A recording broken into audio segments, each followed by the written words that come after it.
Here's the miter box saw, a deceptively dangerous machine. When used incorrectly, it will chew you up and spit you out.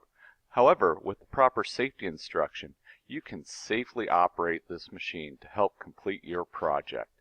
The miter box saw is used for cross-cutting, that is, cutting against the grain of the wood. This is where you take a long board and you typically make it shorter. The miter box saw has a lock on it to hold the machine down when not in use. This is a safety feature to prevent people from accidentally coming in contact with the blade. Make sure you use a properly grounded outlet when using the miter box saw.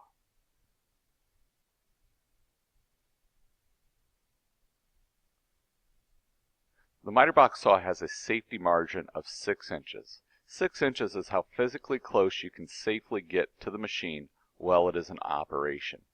If you violate that 6-inch safety margin, should something happen, you are in danger. Be very careful when operating the miter box saw. It moves at a very high revolution. When marking your crosscut, you want to place a small X on the waste side of the stock. The miter box saw has a saw kerf. The saw kerf is the amount of material that the blade removes when it's making a cut. As I'm getting ready to make the cut, I want to make sure that I do not have any loose items on my clothing. With the machine off, you're going to line your cut with the blade on the waste side of the stock. It's okay to move the guard a little bit as you're getting things lined up, but all saws should have guards that are kept in place. There are 2 buttons to operate the miter box saw. One is controlled by your thumb and the other is pulled towards you. Slowly make your crosscut. Do not force the machine. You'll notice that the miter box saw is very limited in the width of the crosscut that it'll make. Here I have to carefully flip the board over and line the cut up again to complete it. Take time when you line up your cut. Make sure that it is very accurate, especially when it's your second cut.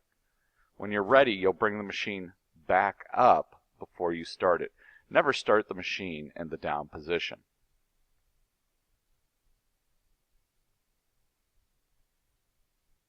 Wait for the machine to stop and slowly bring it back up. Move your pieces out of the way and inspect your cut. Again, this is a cross-cut operation. We're cutting against the grain of the wood. When we're finished, we're going to lock the saw back in place, and we're going to carefully unplug it. Make sure that you pull on the plug and not the cord when unplugging machines. We will wrap the cord out of the way, and we'll clean up our work area. Again, this is the miter box saw. It is primarily used for cross-cutting and has a safety margin of 6 inches.